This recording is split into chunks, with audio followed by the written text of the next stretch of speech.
Yes, it's that time of year again. It's time for you to get out and nominate your favorite podcast. So there's a show I want you to consider for the People's Choice Podcast Awards.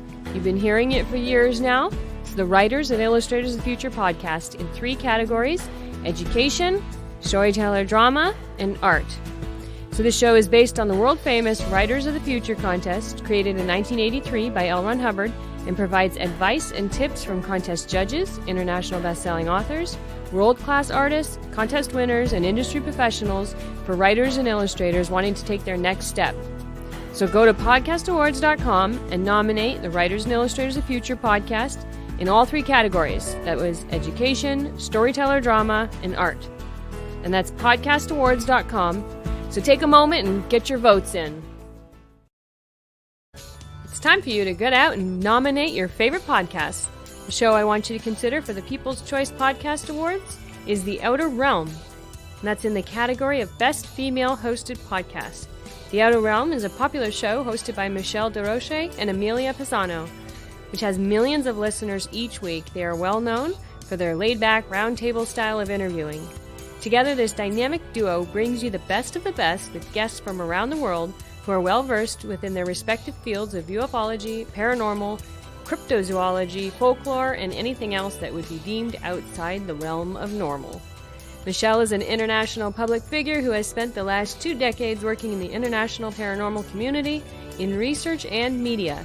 Amelia is a remote viewing medium with 10 years of working with missing children, as well as cold and active murder cases. So go to podcastawards.com to nominate The Outer Realm in the category of Best Female Hosted Podcast. That's podcastawards.com. It's super easy. So just please take a moment and get out and go vote.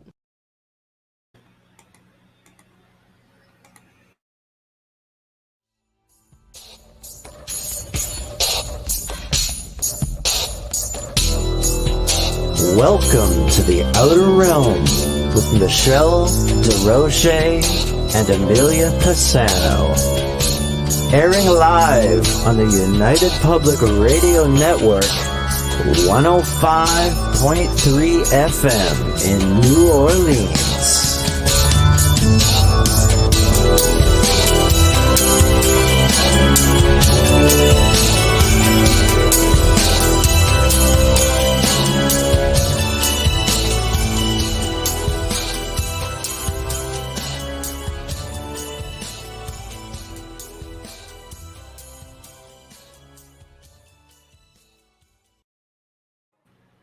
Good evening, everyone. Welcome to the Wednesday night segment of The Outer Realm.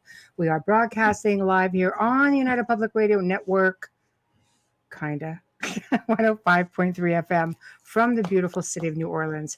The Outer Realm is fully sponsored by the amazing people over at Folgers Coffee, who have been with us since day one, and Dr. Snick, aka Justin Snicker, the sonic surgeon, who is responsible for our phenomenal intro and outro. His music can be found anywhere that good music can be found because he is an award-winning composer and he's got some great stuff. So make a point of checking him out. You'll notice that we've been opening up with, of course, the podcast awards. So we're going to start getting a little hotter and heavier on that, guys. And you're going to hear the generic one. You're going to hear one for us. I know this was a bit of an error, so they had the wrong link for us, but we'll have that all rectified by tomorrow. So make a point of going out. If you're looking at the podcast awards, you're going to find us under female best podcast with a female host. Yeah, that's it.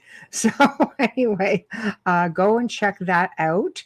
Tonight, we are really thrilled to welcome back the return of both Preston Dennett and Dolly Safran, 2 really good friends. And they're going to be discussing Preston's new book, Symmetry, which is essentially the story of Dolly's lifetime experiences.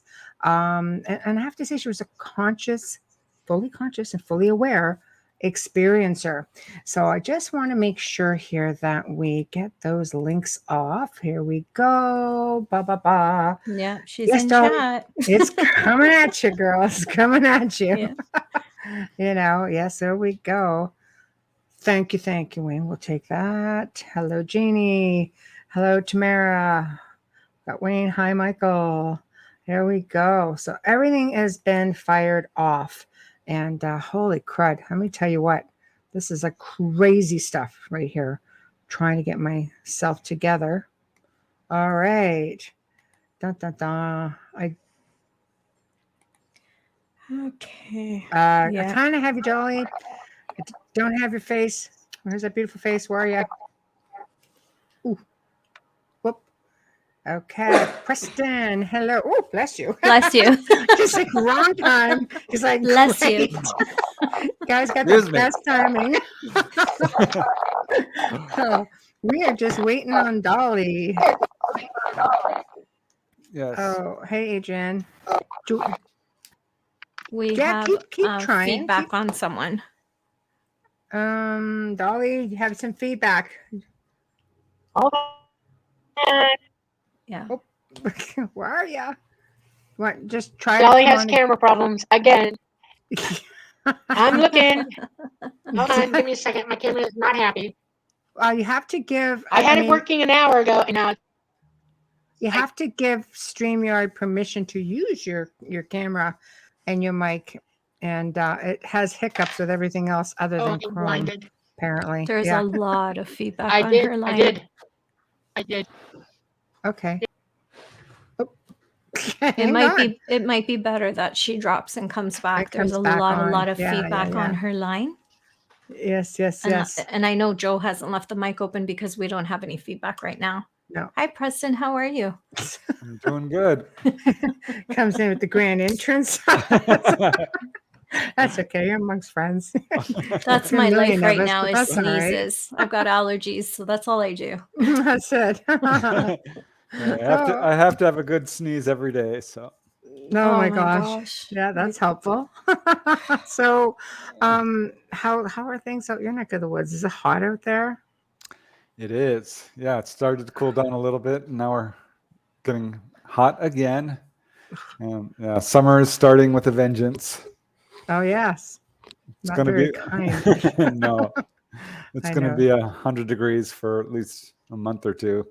Oh my God. I like it. You guys don't have a lot of, well, you might. I don't recall. I've been to California. I don't recall it being super humid though. No, it's not super humid, but I'm fine until it gets to 100 degrees. Right. Yeah. That's a nasty dry heat. That's a nasty dry heat down there, though.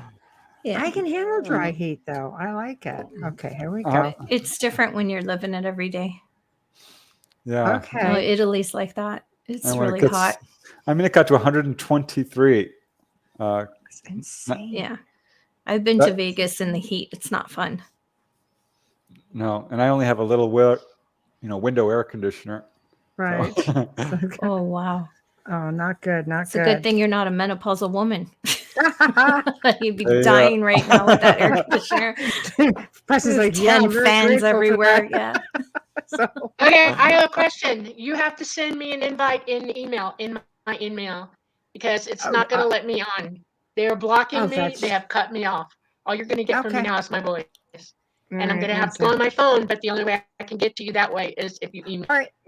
It's coming at you like right now. Mine can only go through email as well. It's touchy for everybody. It depends.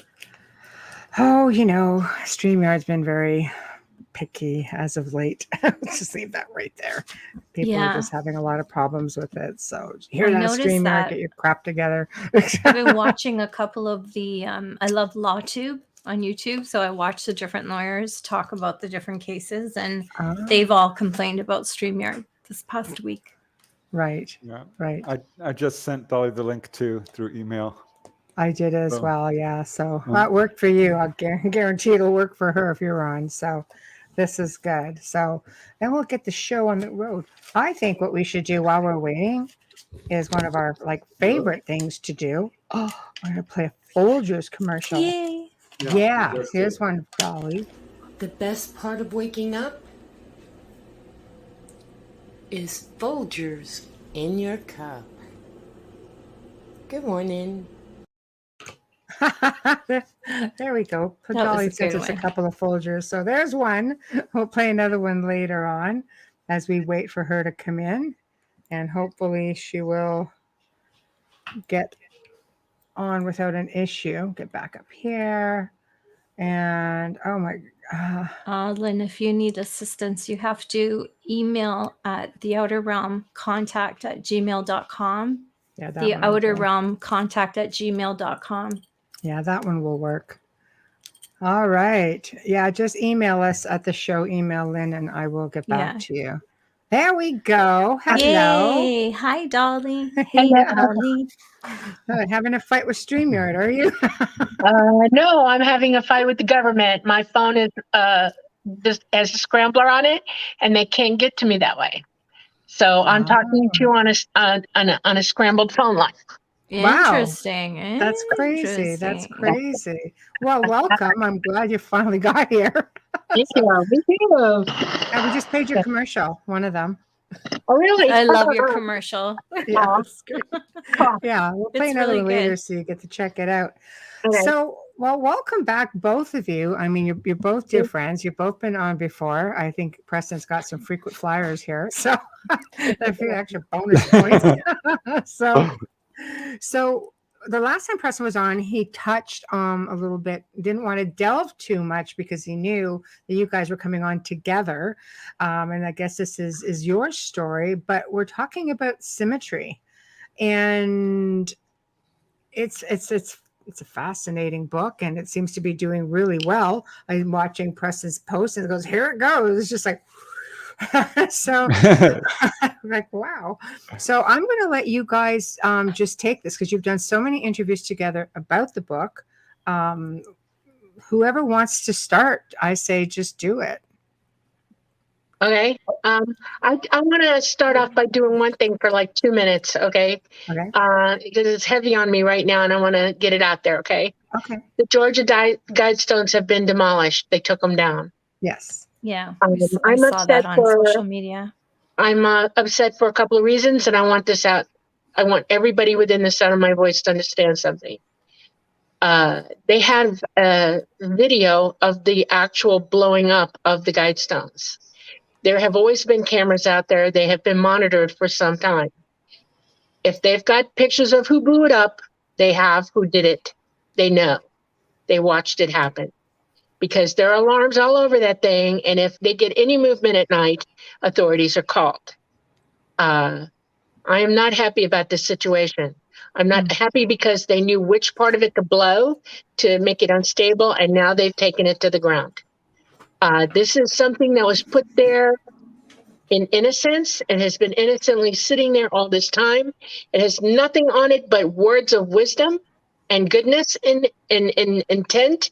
It has no political aim or game whatsoever written upon it, and it's written in 8 languages. It's for all the peoples of this earth, and we have just watched its destruction in one day. I am mad about it, upset. Right. Right. No political affiliation wrote those words. The people who did put it up were men of wisdom and good intent, with love in their hearts for mankind. And I just want it to be known that if they don't come forward and say who did it and why, they are as big of liars as they ever have been. And I mean it. I'm going to call foul while it's time to call it. It's time. This is foul. What happened is absolutely foul. Because you're from Georgia, so this hits home for people within the Georgia state, doesn't it? Like this was like a really important monument, especially to you guys.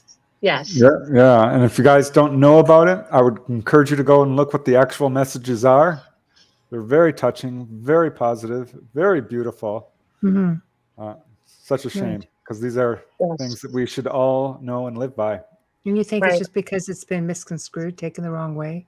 I think that evil intent has divided the hearts and minds of many people, and that evil will do anything in its power to take down good in any way it can. And it has just crossed the line. It has just declared that its intent is real, and they mean to keep going. That's what I think.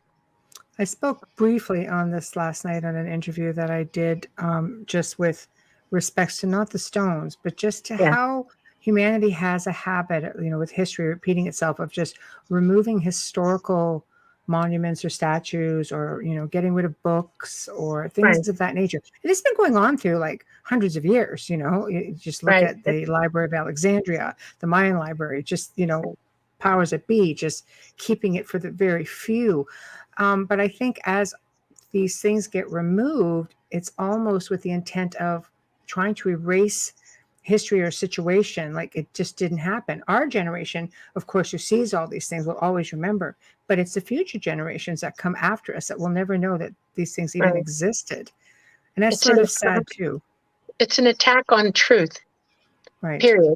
The truth, history is truth written and inscribed. And it's an attack on truth. Pure and simple. Right. And it makes me sad. Well, it won't work. Truth wins, light wins, and the message on those Guidestones are now going to be spread far and wide. Yes. So, everybody go to Wikipedia and download it onto your computer. Download the words, keep it, write it down, put it in a book somewhere in your house. Keep truth alive. Do that. Yeah, Joe and I did a show in the Gray Zone. A big chunk of it was on the Georgia Guidestones. All the messages were read out, everything. So I think, I agree with Preston.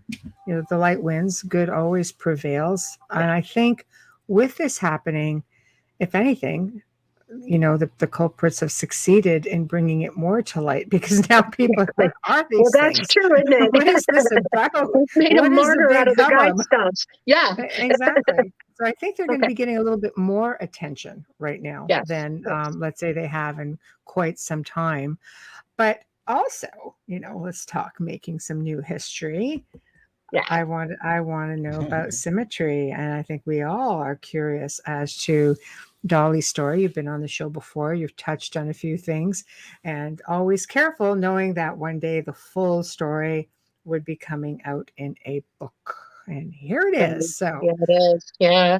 Yes. Well, we can start where we left off. Anywhere you want. This is, I always say, when we have guests, you guys run the show. We'll follow along. Preston has the mind like a steel trap. You remember where we left off. Why don't you pick something to go with first? How's that? All right. Well, we did not really cover much at all. Right. So I will say that Dolly reached out to me in 2016. I did not know her before then, and had basically built up my own, construct of what I think is going on with the contact experience. Starting out very fear-based, I kind of bought into the ET threat narrative and realized very quickly that it wasn't true. That ETs are not here to hurt us. They're here to guide, help, heal. And wrote my first book, UFO Healings. So I just went on from there. This is Dolly's book. Symmetry is the 29th book. And she reached out to me, and I started to realize, wow, this is different from a lot of the people I've talked to. Dolly has no need to go under regressive hypnosis to recall her experiences. She remembers them fully, consciously, and not through the lens of fear. And that is almost unheard of. Not completely. I've talked to a few what I would call fully conscious contactees, but even they have missing time. And as she really began to, open up, I'm like, wow, this is the most extensive story, series of events that I have ever had the privilege and honor to research. Right.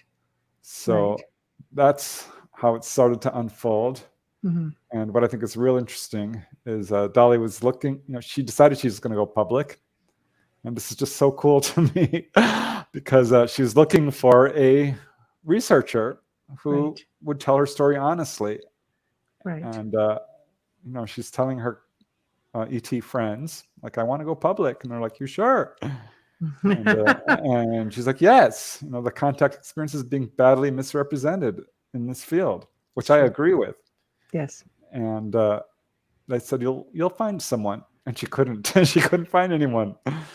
And, we've talked about this because she's like, who are your favorite researchers out there? And I'm like, let me think. And there's not a lot of them. There's a few I like. Mm-hmm. There's quite a few on my naughty list. I like that. Because they're It's like naughty Santa liars. list. I know when people are spreading disinformation or pushing an agenda Right. of their own. And so she went back and she says, I can't find anyone. There's no one. And they said, well, here's a guy. His name is Preston. And here's his, his last name is Dennett. And spelled it. It's so cool that they're the ones that gave out your name. Yeah. So actually that was really touching and kind of really cool to know that, I'm actually known off-world. It is. And that was like the third time that happened. The prior times I wasn't quite sure I believed it. Right. But when Dolly said it, I'm like, well, here we go. That's 3 times the charm. And It's later, true. later a guy from England said the same thing. He's like, I had an experience. The Greys contacted me. They said all this stuff is going down on our planet. Is it true? And I'm like, yeah. They do give messages about upcoming issues. She's like, well, yeah, they told me to call you. I don't know you. I'm like, So yeah, the Greys know me. They want this story out. And this is how Symmetry came to be written in a nutshell. I think it's great. It must have been, aside from being an honor, because I mean, coming to have known Dolly and forging a friendship and knowing what she's like, the fact that you are the chosen one, I guess, to tell this story, it speaks volumes. And it must have been, what was it like listening, to Dolly speaking? Like how many jaw-dropping moments? How many times you pick and you drop the floor going, okay, wait a minute, I think I'm okay. Like, are you kidding? I laughed, I cried, I gasped. Or go dead silent. Sometimes there would be nothing on the other end of the phone, just dead quiet. Like, are you there? Like, hello? Hello? Yeah. Are you off the floor yet? Yeah. What did I do? Yeah. It wasn't always easy, but it was absolutely rewarding and so much fun because I had questions. I had questions about the AI Greys and emotions and missing time and people being quote taken against their will and all this stuff. I had a lot of questions about the craft. Are they alive? So many people have told me this. And Dolly was able to basically provide a continuous narrative, fill in all the blanks, connect the dots, answer a lot of questions. I will say pretty much not everything, but a good portion of what she told me I've heard piecemeal. I did have a gentleman by the name of Jay Gardner describe how the ETs took him to Saturn, showed him the planet, took him on a little ride. And when Dolly said that, I'm like, wow, she had the same experience. It's real. Yeah. So bit by bit, the story unfolded. And I have to tell you, every time we do an interview, Dolly, I learn something new. I really do. And I'm like, oh my gosh, we could have put this in the book. How come we didn't tell me? Where'd that come from? Why didn't you say it before?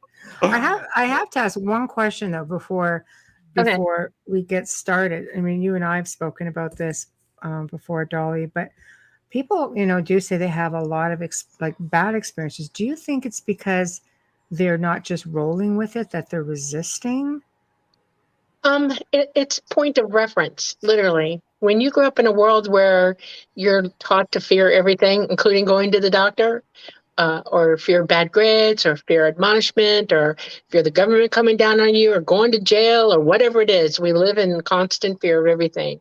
And stranger danger. And we're taught to be paranoid somewhat, and that feeds fear. Okay, right. So you get people who are coming on board, and they're trying to explain to them what's going on. We all have an internal dialogue in our minds, and we override what people are saying to us sometimes in fear. Okay. You can be being told something and your brain's going 900 miles an hour thinking 10 things. First one is, how do I get out of this? Second one is, how do I hurt this? Third one is, what does this want from me? And oh my God, am I going to die? Okay. And in your boudoir, when you're the most vulnerable, they are right there in your room where you're supposed to be feeling safe. Right. Exactly. I know it's a problem. I know, but they've already kind of communicated with you before they even show up. They're capable of tapping into your mind and sending you messages psychically. This is one of the reasons they want us so bad to wake up and be able to communicate psychically, because you'd hear them all the time. Then you'd be in a full-on dialogue with them all the time. You would be reassured of their intent, their true intent. Right. And when they show up, the first thing they say, everybody knows, it's don't be afraid. We won't hurt you. No harm will come to you. Have no fear. Right. No, they're not here to hurt people. Yeah. The problem is, like Dolly says, when you have this experience and it's scary, you automatically assume this is bad. And when you look through something through the lens of fear, it's very hard to have accurate perception. And I understand. I totally get it. It's scary. Yeah. But the majority of contactees I talk to at some point realize, like, oh my gosh, they're not trying to hurt me. No, I was actually healed. They they took me on a ride. They showed me the engine room. They took me up to the observation deck. They took me to the control room. They woke me up psychically. These are not bad things. They're giving me warnings about our planet. Look at what actually happens. I've had people tell me the same exact story. And one says, I loved it. And the other's like, I hated it. It was the same exact bad touch. Yeah. It happens. It's actually it's the love of hospitality. I will tell you this about them. They love to be they love guests. They love friends. They love all of that. And when you invite people into your home and they come, you want the best for them while they're there, right? They'll show you, you'll show them anything. You'll give them your rug if they want it. I mean, some people are that way. When you come on board, their intent is to, look, we love, look what we got. This is so cool. And they'll show you stuff. They'll let you touch it. They'll let you do all kinds of stuff in there simply because they want you to feel welcomed by them and that they care. And some people will sit there, and I'm not kidding you, I've seen it happen. Like that one guy who just wanted nothing to do with them the whole way, who pinched my arm off trying to get off that craft. He wanted nothing to do with it. And it's like, and then it just goes back to our autonomy, our decision. We have all of us decisions, and all they can do is plant seeds, and that's how they look at it. Yeah, this is the whole missing time problem. When someone has that abject fear or terror and are lashing out, that's when they're rendered unable to move, unable to hurt people or themselves, and will choose to have their memories suppressed. Like, I don't want to remember this. And the last thing ETs want to do is terrorize someone. So they will allow you to not remember until you are emotionally able to. Amelia, you had a question. Thank you. Well, actually, just a comment I was going to say. I think with a lot of people, it's not just a fear of the experience. In fact, it might not be a fear at all, but actually a fear of how they're perceived by their peers and their family. And that, I think it's a lot to do with that as well. I agree. 100% I agree. Yeah. Yep. Yeah. Thanks to our government, who's made UFO witnesses look like idiots. Well, but family members do that to people too, though. You're nuts. Like, what are you thinking? This is crazy. You can't talk about that. It's the same with paranormal. You don't talk about it. This is the government's fault. They have put forth a lot of money, time, and energy to make UFOs seem wacky. They're not. It's absolutely logical. Look at the stars. There's no way we're alone. We've never been alone. The history of it is in your face. Every culture has this, and our governments have worked very hard to make anyone who sees a UFO, you're either hoaxing, hallucinating, or misperceiving. As well as religion. Yet if you go back into the Bible, there's all kinds of stories of contact. Enoch, Ezekiel, there's just two right there. I'm so glad we're not alone. Can you imagine? That would be scary. Right. I know. A million more questions if we were. Exactly. And I think it's egotistical to think that, to be honest. I think deep down in everybody's heart and soul, they do believe it. And I think we're in a different place than we were when we were growing up. With the internet, it's helping. And yes, as you said, Preston, it's true. They make you think that everything is a hoax. Even if it's on YouTube, we all question, that's Photoshop. That's just way too clear. That's the first thing that even comes to my mind when I see something. I don't think believe it. I think, holy crap, that is just too clean to be but real. what's happening right? is they're stopping a process that should continue through that reckoning.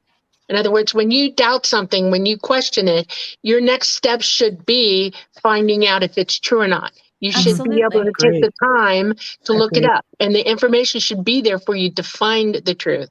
Yeah. And or this even is what's just being destroyed, you know? Sorry, Dolly. Even if you just take a video and put it up on your big screen TV and really zoom in, you can see if something's been tampered with or not. It's really not that clean when it's photoshopped. There's always, if it's photoshopped, you're going to see a blur, you're going to see heavier pixelation in, around the edging of everything that's there. And if you can't find that, you need to question that.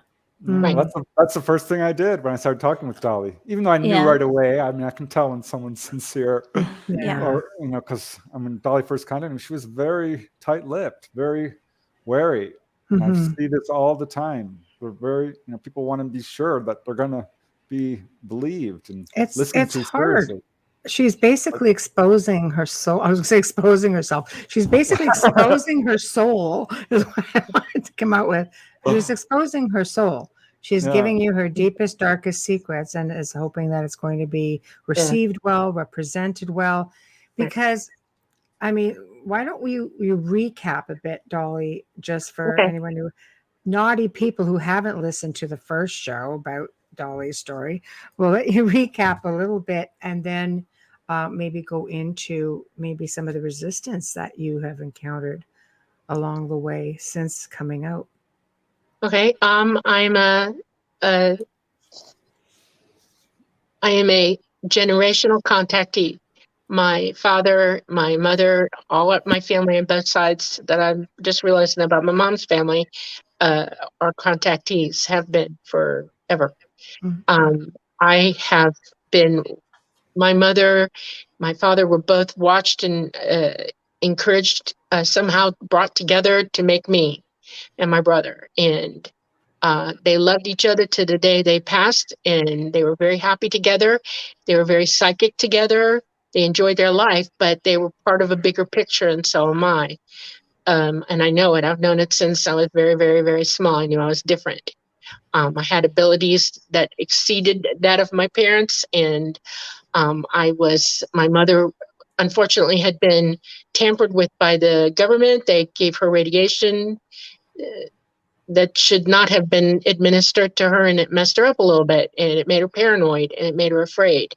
And she tried to talk me out of all of it. She wanted to just us to all have normal lives when I wasn't normal at all. Nope. I was exceeding everything. And it took me a while to step into what I was because of that. And I realized that I either had to prove it to myself or remain crazy with it. And took me about 6 months, and I kept looking for opportunities to prove it. And finally it showed itself when I was 14. They made a big deal out of coming down. I'm sure I'm not the only one that came down for that night. I'm sure that everybody who's like me, a contactee like me, was involved throughout the entire globe. When they did come down and I saw them, I was already ticking off my memory. I was going to determine, I'm going to remember this. I'm going to keep it in my head somehow, and still knocked me out. And that infuriated me and made me mad, but they left me evidence this time. I was wearing somebody else's clothes when I woke up. Okay. You can't do that in a dream. I'm sorry. You just can't. And it was eating at me. And when I went into the kitchen to talk to my mom about it, she immediately started saying, no, I don't want to hear about it, And I was sitting there literally trying to think, how do I talk to this woman and make her hear me? And then the radio came on, and it verified it again. And this time I lost it. I was like, whoop, whoop, She attacked me. No, my poor father heard it. He knew how she was going to keep going if I didn't stop.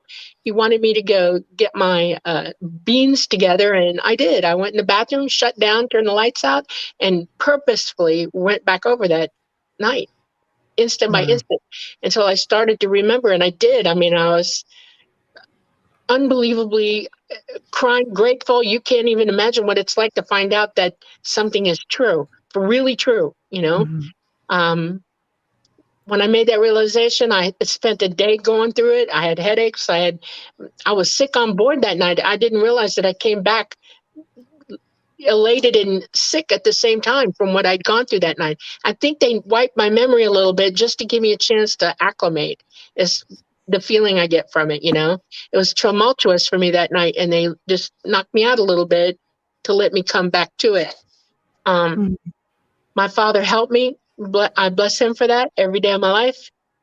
He brought me to somebody who also had absolute contact, and knew what he was talking about, and helped talk me through calming down and staying centered and, you know, in the moment. And all those memories just shocked me good, because I had memories, but not all of them. And now I do. And I've had them ever since. I've never lost a moment, never, except, well, twice. Once when I got my hand implant, and then again, my nasal implant that I ripped out. That was unpleasant. Yeah. Dolly's talking about, you know, age 14 is when this happened, and they pulled her on board, and ever since then she remembered. But one of the first things she did when she got on board was puke. And when she told me that, I'm like, well, you're not the first person to puke on board a UFO. No. I've heard that before. Yeah. It was bad. I mean, I was wearing a 2-piece jammies, and I lifted my shirt to like use it for a bag catch-all, and I was just sitting there, and it was gross. Okay, just plain gross. And I'm looking around, and they're like, "It's okay, it's okay." You know, they got me, you know, stuff to soak it up and hauled me off to get cleaned up, and yeah. It was. And now you're just like an old pro at it. Yeah, exactly. I still get thrilled. I do. Every time I'm going to fly, I get thrilled. I sat Preston down one night and walked him through what it's actually like for me to get in the seat. And I took him through step by step what I do. And it just, you know, you still get, I get all excited, unbelievably excited that I'm going to go fly. And so cool. I mean, yeah, we literally did hundreds of hours of interviews over and over again. I would say, tell me this again. I want more detail, more detail. Right. Do you ever think that she'd trip up at some point? No, I knew. A little bit of you going, oh, she'll trip up somewhere. No. No, she's got a very good memory. She described how she, you know, her first memories are like 10 months earlier in some cases. Yeah. And when she said that, I'm like, wow, you know, why? This is something I hear from a lot of contactees. Their memories go way, way back. They can remember. And these are events that are so amazing. Whenever anything, you know, amazing happens to you, you remember it. Anything great, you know, or fun or weird, it sticks in your memory. But yeah, over and over again, Dolly would say stuff. I remember I was doing research onto people who had physically levitated, physically, you know, flown off the ground, because there's a lot of contactees who have.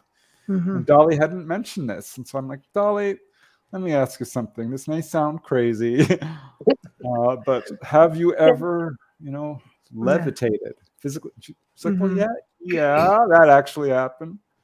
Right. Another time I was doing research on people who've been shrunk down in size. Oh, come on. Really? Shrunk down in size. This happened to Betty Andreasen. You don't know about that story, Michelle? No. Oh, I love this one because I had done, you know, a chapter in one of my books. And Betty Andreasen talked about seeing a man shrunk down. And I talked to other people. They come back from their encounter an inch taller or an inch shorter. They go on board. They were short. And I started collecting all these cases. I'm like, Dolly, I got a question for you. I was just talking to her about it and about what happened to Betty Andreasen. And Dolly's like grinning. And I'm like, what? And told this amazing story where she was taken on board. And they took this man and shrunk him down to 2 feet tall. How like the movie? Possible? Yeah, really. Okay, well, all right, let me tell you what happened first, and then I'll explain it. I don't know all the ins and outs of it, but I know.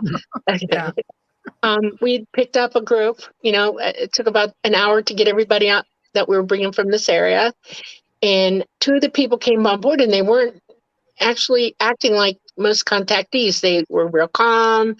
They knew what they were doing. And one of them went back with them while the other one went off to somewhere else. You know, they split off. And I had nothing to do. So I'm curious as a cat, and I can hear comments going on in their minds. And I'm like, okay, I'm following this one, and I followed them. And they went into a room, and I saw a table and some equipment, and something dropped down out of the ceiling that attached to the equipment. And I'm looking, and this guy's taking his clothes off. I'm like, okay, I'm young, and you watch stuff sometimes, people are Sure. pretty.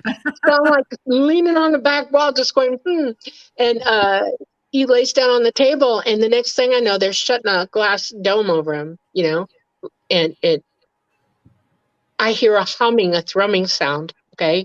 And I see the lights change in there, and a mist filled that compartment. It almost became so opaque I couldn't really see what was in there, but I know I could see a shadow, okay? And the mist started sparkling, and like electricity was flying through it. And the next thing I know, he seemed to levitate up off the table slightly, just, about this much. And I saw him. It didn't dawn on me he was getting smaller at first, okay? But when he was about a quarter of the way dropping down, I went, oh my God. And I'm like looking, and I almost walked, tried to go up to the glass and look in, and they're like, no, stay back, stay back. And I'm like, okay. And I watched him shrink. And I mean, he lost more than half his size. He went down to just over 2 feet tall. The mist cleared, everything calmed down, it got quiet. They're walking around him, they're checking him through the glass, they're not touching him yet, they're just looking at him. And it took about 45 minutes before anybody opened that up. And when they did, I thought he was dead. I thought, whatever you've done, you've killed him, because he was not moving at all, okay? And the next thing I know, suddenly he is moving, he's waking up, and he sat up, and they helped him sit up, and 2 other people who were his size walked back in the room. They robed him and walked off with him out back the way they came. And, you have to put your jaw back up. I was literally collecting my mouth off the floor, and I'm looking around the room, and I'm thinking, I'd be like, why? Why would you want to do that? Like, why I would you? immediately go to Talata for everything like that. If I don't understand, I'm not going to ask them. I will go straight, what, what did I just see? And he pretty much said one thing to me and then explained it to me later. He said, micro and macro. Our universe is micro and macro. There are universes within universes within universes. And size is only relevant to where you're at. And I was like, what does that mean? Explain it to me. And it's like dimensional beings who come here to be with us sometimes are elevated to our size. Oh, that's so that they interesting. can operate amongst us because they look the most like us. Okay. And because they're light beings. Once you go up in a dimension, you start losing the density of your body. You have less gravity on you. You become more of a light being, and they're able to be made smaller or bigger. And they do it telepathically, which is wildly amazing to me. And it goes beyond my reason now. Someday I may understand it. I don't have the absolute knowledge of this yet, but it is that they are light beings, and they can be made bigger or smaller according to that, because they're dimensional, and they're brought here to work with us, and then they go back. That's what that is. Yep. Thank you, Michelle. When you think about it, a lot of people have had experiences where they've been pulled through a roof. So why wouldn't they be able to shrink you? I don't like to think about that part either. I know. But when you think about it, they pull that energy up. So why wouldn't they be able to decrease it? It makes total sense when you look at it that way. I know some people are probably thinking, Amelia, like you're crazy, but seriously, energy is energy. You can shift it, move it. We work with energy. So it's not far-fetched. They can do this. I've had a number of people tell me about how they see the UFO. It's 20, 30 feet across. They go inside. It's much larger inside. And in fact, there's a crash retrieval account from Leonard Stringfield involving a UFO that is in government possession. A photographer was brought to photograph the outside. It was a 20, 6-foot craft, I believe. Put him inside. He said you could not have thrown a stone across it. It was much bigger inside.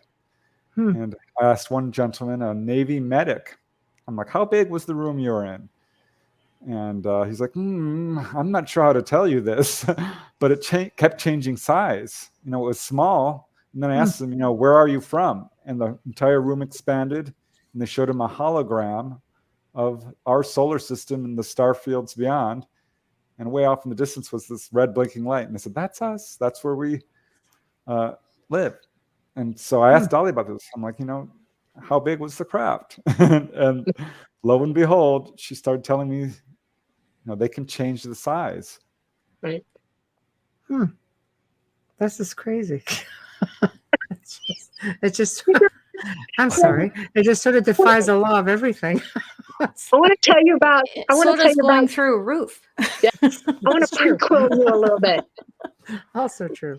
When I made the decision in my own mind that I wanted to talk about all this to everybody, that I needed to come out with it, because I wasn't hearing it out at all. Okay. When they started letting me having access to the outside world and hearing what's really going on, it dawned on me, oh my God, no one knows this. Okay. And I sat down with Mama and Talata first, and then they brought in some I guess you would call elders, at a station, and everybody sat down with me, and they all looked at me, and there was dead silence in the room. Okay. And they're just staring at me, and I can hear them saying, is she ready? Can she do this?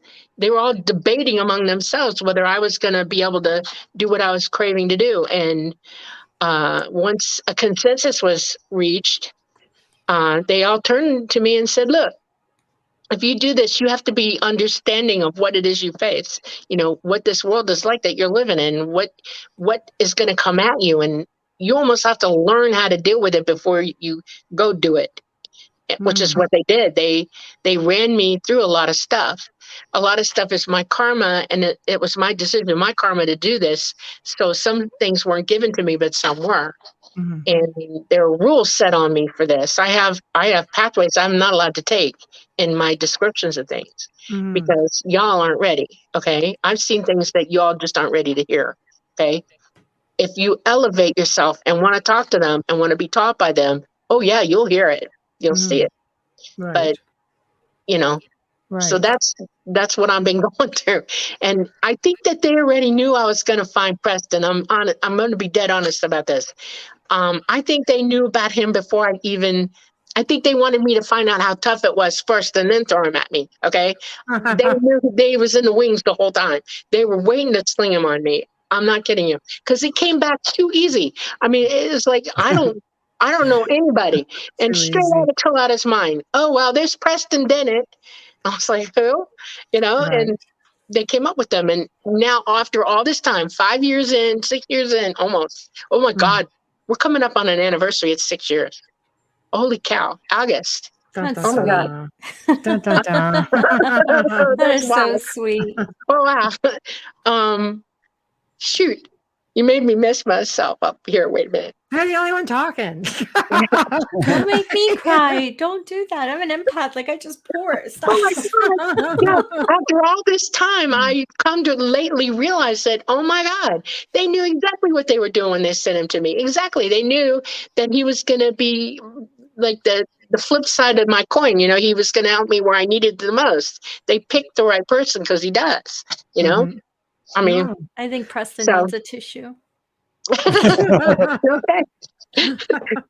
No, I do. I believe that somehow, it's a matter of who is responsible for it all. But I think, when things are supposed to play out a certain way, exactly, everything is just put into place. And most of the time you don't even see it coming. And next thing you know, it's in place and you're like, oh. Maybe I wasn't. Yeah. That kind of thing. I know Dolly was a little worried about how her story would be received, but I knew that there are people out there who are ready to hear her story. I knew people would receive it really well, and they did. The book went right to #1. More than once on Amazon. Best-selling UFO book. on Amazon. I mean, what more can you ask for? It's healing for all those who have similar experiences to, not just their soul, but their mind. Mm-hmm. And to put them at ease, and it'll be easier to move forward if you know that someone else has this exactly. experience. That was my whole reason. It's too hard for everybody to walk around in life as it is right now, and they just need to know that there's love and there's hope and there's reality and there's more to what they know now. Way more, and everybody deserves to hear that. Everybody.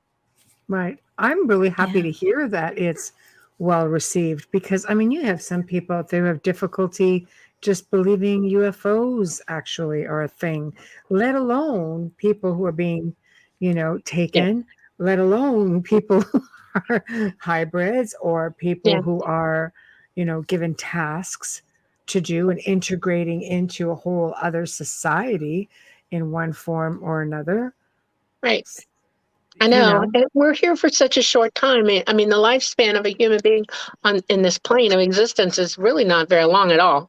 And we keep coming back, because we're living out multiple existences. So we learn, but in this one, we are very cut off because we're not connected.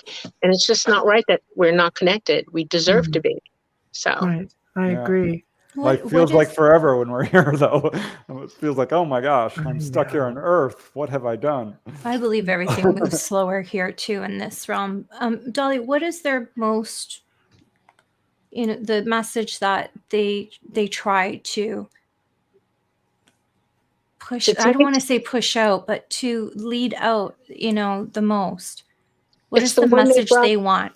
It's the one that they broadcast every day, and that is, you are not alone. That's the first one. We're here. We want you to seek us out. We want you to know the truth. And we want you to know that you are loved. You are one of us. We are you. You are us. We are one. That's what they want us to know. And not being alone. I mean, like you were talking about earlier, it is very egotistical to think that you're the only people in the middle of everything. That you're the only ones. You're not. You're not alone. That's ego. Yeah. Right. It's very human, though. Well, like I said, it's ego. Yes, it's very human. Well, we're all cut off from one another here too. I mean, you wouldn't be cut off if you were totally open psychic. You would know you're not alone. I know I'm not alone. Absolutely. I hear everybody all the time. I can't get away from it. Okay, sometimes, but I couldn't live any other way. And I feel everything everybody feels, and we all. I mean, it's a wonderful thing to honestly know that you're loved. It's a wonderful thing to honestly know that you're being treated with respect. It's a wonderful thing to know that you matter, It's a wonderful thing. All these things, we're divided, we're separated, we're pushed apart, we're taught to hate each other. This is not healthy. They do not want that for us, not at all. This is their central agenda, the main thing. I hear it from pretty much all contactees. They will get the message, we are you, you are us, we are one. I've heard that. Literally right through a piece of equipment that I had.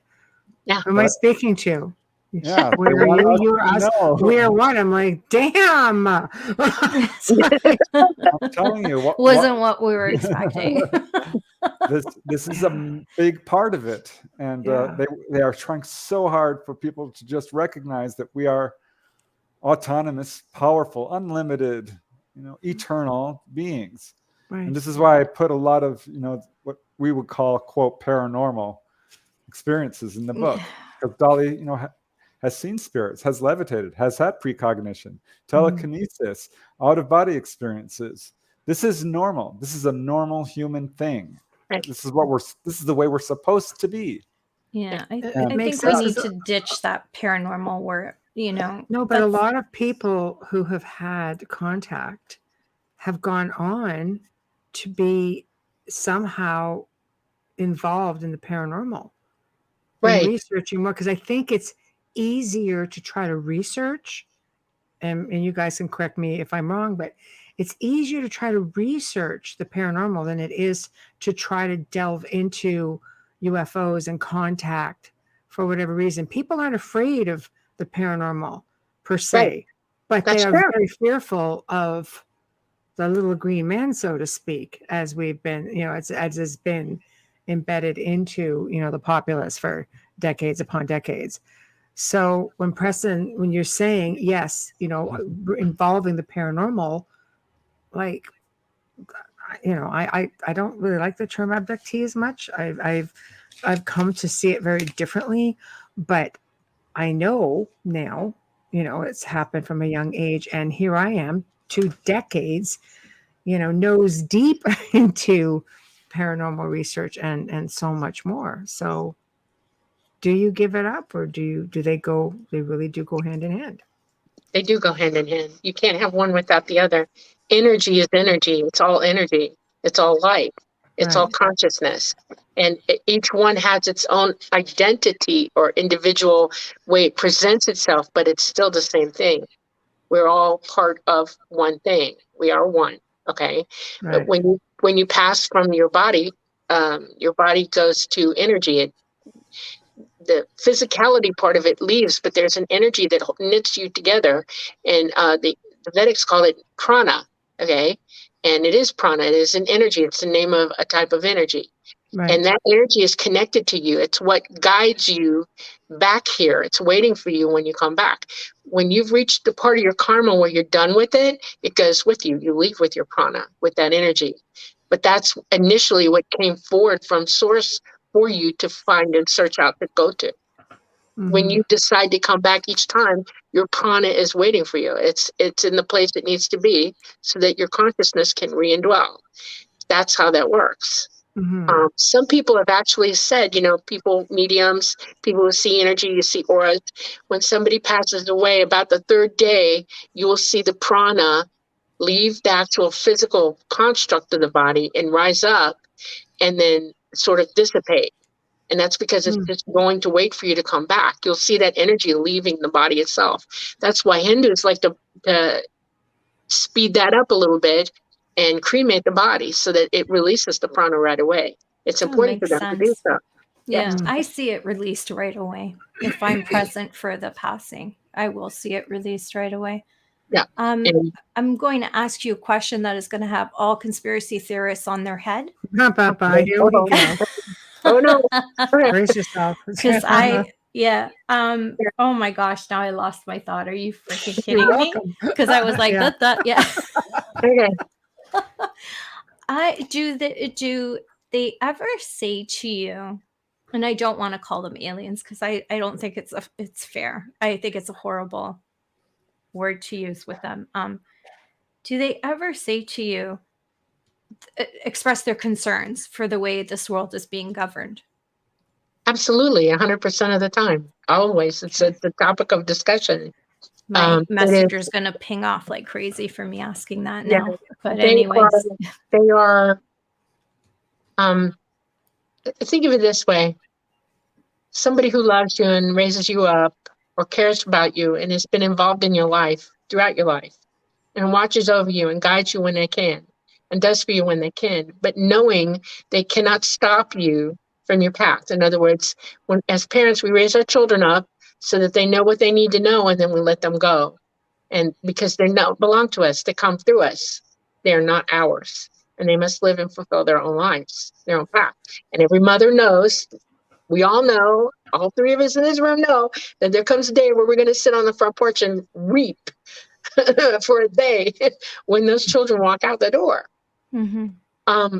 When something happens, when they stumble, when they fall, a good parent knows that you cannot do everything for them anymore. You can't pick them up. You can't dust them off. You can't do any of that. They must, because you're not going to tell me that. What are you talking about? Yeah, you have to let them do for themselves because it's the only way to learn. I won't let mine move out. Oh no. Well, okay. She's like looking for a house. I'm like, what for? Well, that's different. No, that's different. She's still taking care of herself though, somehow, right? She's still responsible for herself. Okay. Yeah. All right. So you leave when you get married. You don't need to leave yet. Right. I look at it as a selfish thing. Of course. Now, you've got a bunch I don't want to let go. Right. Yeah, sounds And a you've got lot but I like bunch of also free think, will. why do you want to spend the money? Just stay home. Right. Yeah. It All No sounds one, a lot. no one ever truly learns that the stove is hot until you touch it. Right. I know. Yes. But I now, know. Amelia You know just what I made my mean? She doesn't point. Let me cook. make my point now, okay? She said it. I want to expound upon it. ET feels the same way, but we cannot hear their advice. You're not listening to them. You're not listening to your parents. They are our progenitors. They're here for us. They have been here for eons. They have been here for many peoples throughout time with us to help guide us. But we're cut off right now. We are not hearing them. You do not have a personal relationship with them at all. That's what they want, because they can't do anything for you until you can hear them, period. How Yep. do you have the conversation with people who believe in God and God only? Because it is the concept of God that I'm speaking of. Literally, they believe in it. They call what you would call God the All Mind, and their understanding of it is way past anything people here understand. Okay, but it's still the same thing conceptually. We belong in a universe where we were brought into being by an all mind, and we're part of it. We all exist within it. We're each element, we're each speck of it, and we share equally in it together. Okay. Mm-hmm. It is okay. We are psychically connected. You were born with the ability to hear and speak with the universe, to hear it, to download from it, to learn from it, to OBE constantly and without any impediments. You're born to levitate. You're born to use your innate gifts to explore in a physical realm, to learn, to wear the knowledge that you gain. When you're in source, you have everything given to you, and you know everything, but you don't have the physical experience to employ it as wisdom. Okay. And that's how you elevate your consciousness. That's how you exceed what you began as, and you reach toward the all mind, to be in conversation, complete conversation with the all mind. That's their concept of God. Okay. Same thing. There's no difference whatsoever. People pray every day. They pray to God, but you're praying to a dead phone. They can't hear you. He can't hear you. She can't hear you. The universe can't hear you. And you've been lied to. You've been told that it doesn't exist, that you don't have this ability. And I'm telling you, you do. And so are they. Okay. And they want you to. I have a really good one. I know it's good Okay. because Da, da, da. no, Okay. it just because as you were speaking, it was given to me. I know it was given. It wasn't something that. Okay. So a lot of people believe Moses was given these commandments from up above, whatever is above. Were they still? Because it's not as if they couldn't have done that. The knowledge of biblical history and biblical knowledge, all of it, either biblical or oral, okay, spoken up through the ages, either from the Sumerians all the way through the Babylonians, all the way up to Christians, Jews, all of us, Hindu, Buddha, all of them have been taught to teach what I've been taught as moral responsibilities. Okay. Morality is your key to wisdom. It is how you conduct yourself through wisdom to gain the knowledge you need to exceed yourself. Okay. And the truths of those wisdoms, the truths of those moralities. Yes, Moses was probably listening and wrote those things down. Is the entire voice of the Bible absolutely perfect? I want to tell you that it could be. I want it to be, but I know that I've witnessed throughout this history, and there's no denying this, that man has degraded it. Man has done things and put things in the mouths of those who would tell the truth, and now they don't know the truth. See what I'm saying? The church is not helping itself right now, because the ones who have the knowledge, the wisdom to tell you the truth are not speaking it. They're hiding it. They're shrouding it. And that's scaring me. Okay. When I sit and listen to men talk, I hear them shroud things that are not right. I hear them do things behind the doors that are not right. They're not, a lot of stuff has been taken from the light and is put into pitch black, and it's not right. And ET knows this as well. This is why contact is so widespread right now. It's no coincidence that onboard UFO encounters ramped up huge, coinciding exactly with the atomic age. 1947, prior to 1947, there's lots of evidence that we've been visited by ETs for millennia. But what's happening now is unprecedented. We are starting to go down a pathway of self-destruction. And they're like, well, we can't land and take over. It's against karmic laws. People have to learn to make their own mistakes. But this is when contact became very widespread. There are estimates, early on, J. Allen Hynek said 1 in 40 people. I read that in 1988 or something. I'm like, no, I would know of someone who's been taken on board. Turns out I knew 5. And then the Roper poll came out a year or 2 later and said, well, it's 1 in 50, we think. The Roper organization did a poll. So it's widespread, and the ETs are basically doing a grassroots movement, contacting everybody and doing their best to wake us up. And the messages people get, if you are not screaming your mind off when you're taken on board, if you can actually listen, beyond them telling you, don't be afraid. Why are you screaming? It's okay. They will tell you, the messages are very consistent. It's often nuclear proliferation and the dangers of, our use of nuclear weapons. It's about our warlike ways. It's about greed and corruption. It's about pollution. It's about preparing for the pathway we're going down.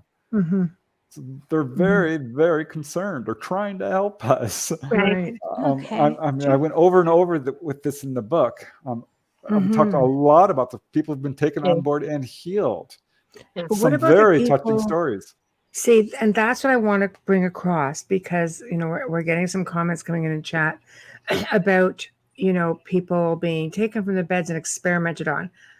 Is there a difference now between, maybe, are we talking MyLab? Are we talking? Yeah, there's a lot of MyLab going on, and that's can we explain that to people who don't understand the difference between the two? Because I don't want people to fear contact because of the stereotypical thing, when it's really something else. People who are doing it. Yeah, which shouldn't come as a surprise. Yeah, so if you guys don't mind, and then we'll keep going with other questions. MyLabs happen in certain areas more frequently than others. In other words, they're outside. They're not in real high traffic areas. And what is a MyLab exactly? Well, it started with for those who don't know. Yeah, it started with the Majestic 12. They decided that they were going to do anything they possibly could not to allow the public to know what was going on. And then it morphed, and it went into the MK Ultra series. And the MK Ultra series was, they allowed the government, because they knew they were back engineering crafts that they caught to do things. And they were trying to emulate what was in that technology, what they were learning from it. And one of them was psychic ability. The other one was transference of an entity who can indwell a craft, because they know the crafts are indwelled. They upped their computer technology because of back engineering. It's all of it. And they began experimenting on humans. It started out with prisoners, and then it moved to plagues and stuff like that, and all kinds of stuff. The corporations were given entity status. You realize that an incorporated company is an entity. It's a living person. They took that entity and gave it privilege. They gave it the ability to say it had the right to do whatever it needed to do to exist. People don't get that. It's true. But they can look that up, because she's not lying. Yep. Yeah. Corporate personhood, it's called. Yep. Yeah. Yes. In that corporate personhood is the ability to experiment on people, i.e. the drug companies were given a leash to give you drugs that weren't possibly 100% okay, but it was enough to do what they thought it would do. They cross drugs over. It's like they got a drug, they can't use it for this, but they'll experiment on people to see what it will do. That's backhanded BS as far as I'm concerned.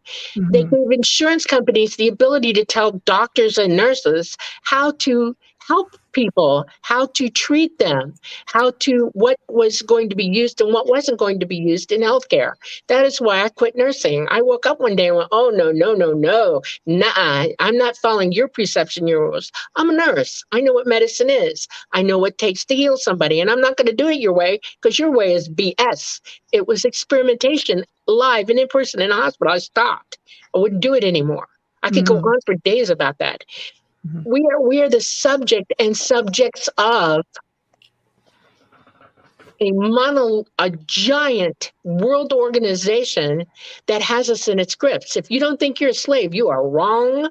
They use money against you. They dangle money from you. That's the whip. Okay, they dangle carrots in front of you to make you want.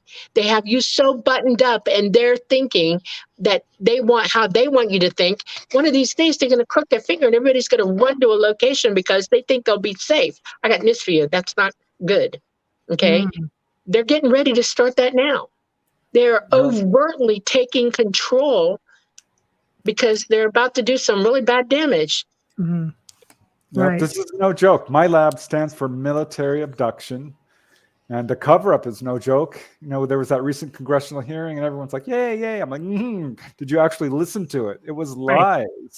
People ask me, why don't you trust the government? Well, other than the fact that they've lied about this whole UFO situation from day one and still are, look at what they have done to us. Look at how they have given people venereal disease, radiated soldiers, sterilized minorities. They've done it to civilians as well.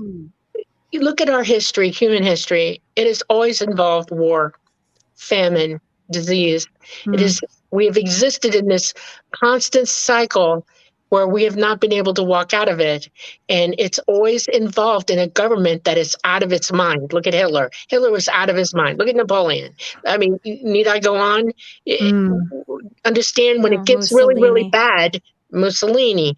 If you see somebody calling war, we need war, blah, blah, blah, you're about to be annihilated. Okay, look at the good people of Ukraine. They didn't ask for this, and yet it's been perpetrated upon them. Why do we think that's okay? Oh, Putin's crazy. Well, so is our government too, just to be honest about it. Okay, they're massing. There's over 100,000 troops in Europe right now. Read up on it. He's about to declare war. Not a joke. I know. I just want to say something. I'm like, so even though we've had you here before, I can never get enough of both of you, really. I have so many questions because I'm still learning so much about this, and I always believed there was something else. I've always had fear of it. I'm not going to lie. I do have fear of it. Do you think you were speaking about having wars in our world? Have you noticed the peaceful countries? Yes. Maybe is it safe to say that perhaps they've had an awakening, sort of, so to speak, in the sense that more contact and more understanding, and that's why they're more peaceful? Because a lot of people make fun of Canada because we're quiet, except for the nut job that's running us right now. But could it be from that? It has to do with resources. Okay. And it has to do with the willingness. And resources mean you have to have good weather. You have to have the ability to produce product. You have to have the ability to produce essentials in that it can be moved, it can be transported. You have to have people who are willing in technology and a population big enough to employ that. And we've had that in this country, and actually Russia somewhat, and other countries who are industrially advanced, like China. countries that are not are trying to catch up with us, and they've been spreading the information around, but they haven't been spreading good stuff. I don't see the backworld countries getting water and proper care and proper medicine. I see them getting nukes and more war and more hate and more violence. Yeah, okay, that's more not training to commit war. Okay. There are other countries like that are just sitting there, like who you don't realize, and this is where truth telling is really needed. There is really no country that is absent from strife or problems right now. There's no country that isn't being attacked. There's nobody on this planet that isn't under the gun. I meant not active in war, like Denmark, the Netherlands, Canada's not active in war. We go in and we clean up. We don't really attack. We come in and we rebuild. Right, but do you see what's happening right now? Where is NATO? What are they trying to do in NATO? What are they fighting about? Yeah, that's They're trying to bring them in. They're trying to enlist them at this point, and they won't stop until they do, and they will. So, I have other questions I would like to get to. There's a lot of them. How do you stop unwanted visits? I think a lot of people want to know that answer because there's absolutely few. Yeah, intention, especially if they're my lab. Yeah. My lab, I'm not going to guarantee you my lab isn't going to get you. But what I can tell you about my labs is that if you're being bothered, get the hell out of where you're at. Up and move. Leave no forwarding address. Leave. Now, does my lab work with different species, or should I say races of ET? Because other people. My lab has nothing to do with anybody except here. Right. My lab is not ET. It is not ET driven. It is not ET extended. Just to be clear, because comments have been made, and I just want, I know you. No way and at no time is ET involved, incorporated, or part of any of the shenanigans that go on this planet. Not at all. So what do you do when somebody says to you, they've had an abduction that's pretty much, you could tell technology that we don't have, let's say, or the military doesn't have, compared to technology of other races that are far advanced, but they swear up and down there was, for example, a gray or a reptilian in these more primitive it's type important crafts. that they're first of all, it's important that they're talking. Let them talk. Okay. Yeah. Listen to their story. It behooves us to open our arms and go, okay, let's help you figure this out and work with them and help them work through what just happened to them. Right. They're a victim of something, and you don't say, oh, it can't be this or it can't be that. Believe that they are a victim of something and help them work it out. You show them love, you show them kindness, you take them in, you help them get through so that they can realize what it really was. And once they do, help counsel them through it. That's what we do as loving people. That's why we take care of our neighbors. That's why we take care of one another. Right. So no, do not ignore them. Do not accuse them of being crazy or anything like that. They are to be worked with and believed, because their story is real to them. Right. Okay. And they need help. They're asking for it. When they come open, they open their mouth, they're asking for help. There are plenty of people who are ex-MyLabbers who are out on the internet. You should find them. Penny Marshall is one of them. Go listen to what she says. She's a good counselor for this. So is Lynn Wallington. Okay. Lynn Wallington's a fantastic counselor. She is a counselor in real life. She's a MyLab victim as well. And they decided to fight this, and they fought back against it, and they speak out against it. So why do they go after certain people, MyLab? I don't really think they care, to be honest with you. Okay. I mean, I almost was in their traps. I mean, I was almost MK5'd, okay? Right. Yeah. I was almost with Penny. I know Penny. I met her, okay? Yeah, we've had Penny on. If you're listening and you're curious. When someone is having contact and they're being traumatized and they don't like it, right? First thing I tell them is, okay, let's just take a breath. Let's step back. Let's look at exactly what has happened to you. Write this down. Let's examine this very carefully. Have they actually hurt you, or is this just a lot of fear you're having? And if you are at the point where you're like, I don't care either way, I just want this to stop. I have talked to people who have stopped their encounters. And 4 years, at some point, they sometimes will come back and say, are you ready now? But if you're like, no, I want to live a normal life, you put that out, you put that forth with your will and say, no, I not they will agree want to it. contact. And Right. that has worked for people. But I tell you, I've talked to a lot of people who've had this experience, and the vast majority will say, yes, it was difficult, but I now understand they're not evil. I had a hard time, but overall, I have gained more than I've lost from this. Mm-hmm. And they do want their experiences to continue. But it's very difficult in the I agree. beginning because and the best thing you can do is try to step away from fear and recognize, they're not trying to hurt you. Right. Okay. And if you're being, my-labbed, that is another story. Mm-hmm. And our government is dangerous and does not have our best interests in mind. Yeah. I'll call it our government, but it's really not our government per se. Mm-hmm. It's a group of people. Right. Yeah. So that is a very difficult situation. It's a real problem. We have to allow love and truth to guide our actions. We have to move beyond fear and divisiveness and hatred. It's a lie. This is why the ETs keep saying, we are one, you are one, we are all one. Love each other. Right. And when you run into somebody who's been my-labbed, you move heaven and earth to help them. You do what you got to do to make them walk them through it, Mm-hmm. Yeah.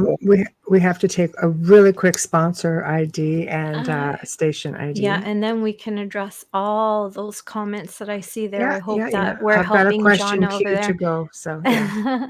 You were listening to The Outer Realm with Michelle DeRoche and myself, Amelia Pisano, coming to you live from the beautiful city of New Orleans on 105.3 FM radio. Tonight we've got the amazing Dolly Safran and the incredible Preston Dennett with us, talking all about Dolly's experiences. And Preston is an incredible writer and experiencer and investigator as well. Stream or listen to our archives on the platform you normally use. A huge thank you to the amazing people at Folgers Coffee for fully sponsoring our show from day one. We love you and we thank you so much. Also, a huge thank you to the voice and the music of our intro and outro, Dr. Snick, the sonic surgeon, Justin Snicker, award-winning composer and musician. You can find his music on Amazon and Bandcamp, and find him on Facebook and Instagram. Check him out. Bam. We have a lot. Yeah, I see all of John's comments there. Tamara says, do you know what happened to Planet X? We're going really, really far back now. Yeah. Okay. Get as many as we can. When we were on Mars, when our family members were on Mars, the people before us, we lived in a system of really honestly 9 planets. Pluto really is only a part of the Kuiper Belt.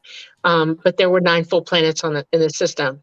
Huge, big ones. Mars was much bigger than it is now. It's bigger, way bigger than Earth.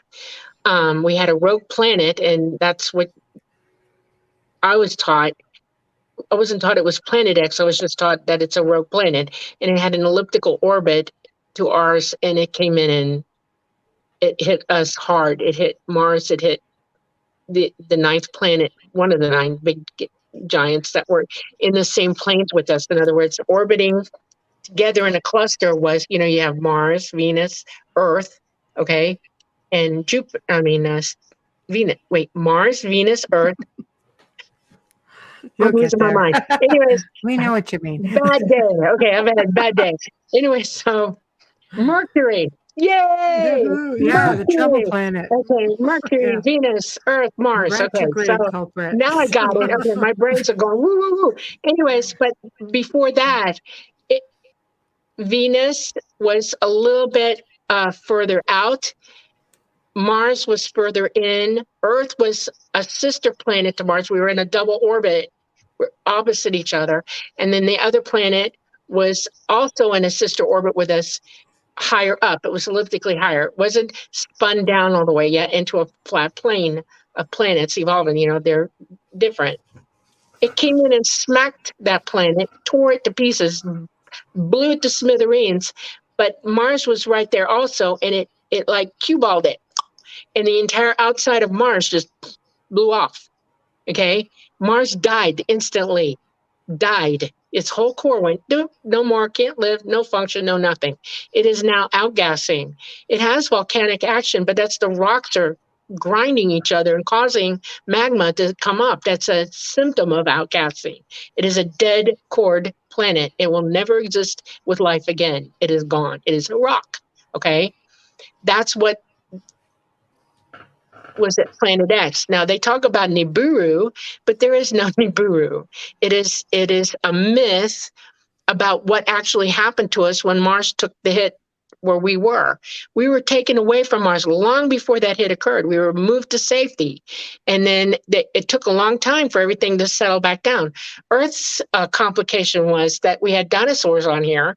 Probably the reptilians were with them. Somehow they survived. The dinosaurs did not. And this planet went cold. I mean, iced over, ice age. And it was like that for a long time. Earth's got a not solid core anymore. It bulges out because of that hit. It wobbles because it was knocked out of its alignment and it tilted, and that makes the wobble. Okay. The moon was not a happy camper either. The moon is part of that problem. The moon did not come from Earth. That is not true. The moon is its own satellite, and it got clipped into orbit around us, and it was spinning when it did it. We spin it also. Now we have seasons. They looked at that and they thought, okay, this is a situation. They really wanted to bring us back to this system. It's in a good place for us. The Earth looked good to them, and they thought, okay, we'll just bring them back and see what we got.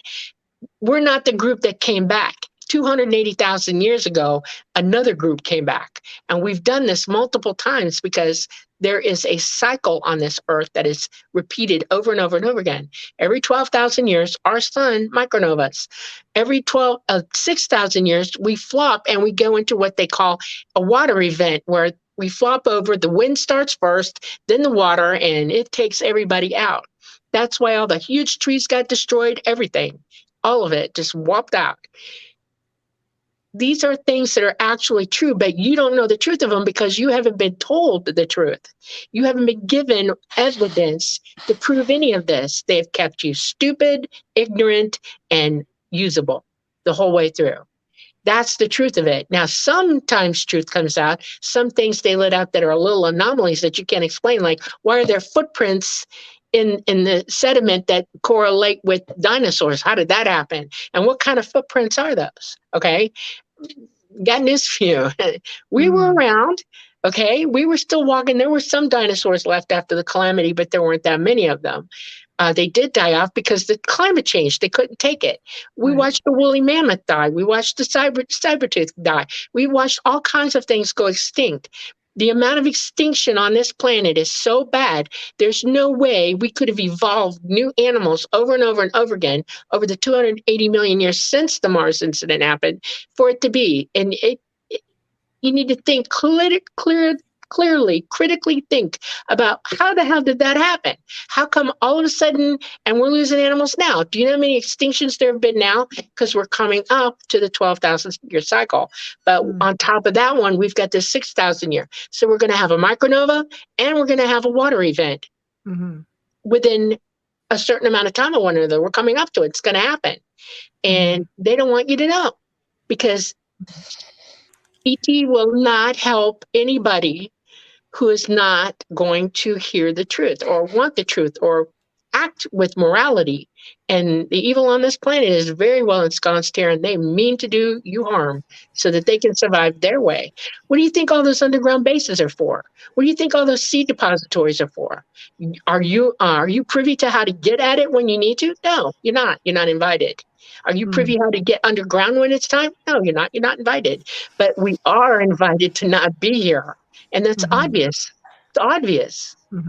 Yeah, this is why shows like yours are so important. The truth is getting out. Yeah. This is really good news if you look at it from a spiritual perspective, because our planet has been living in misery and war and greed and corruption and divisiveness for far too long. It's not sustainable.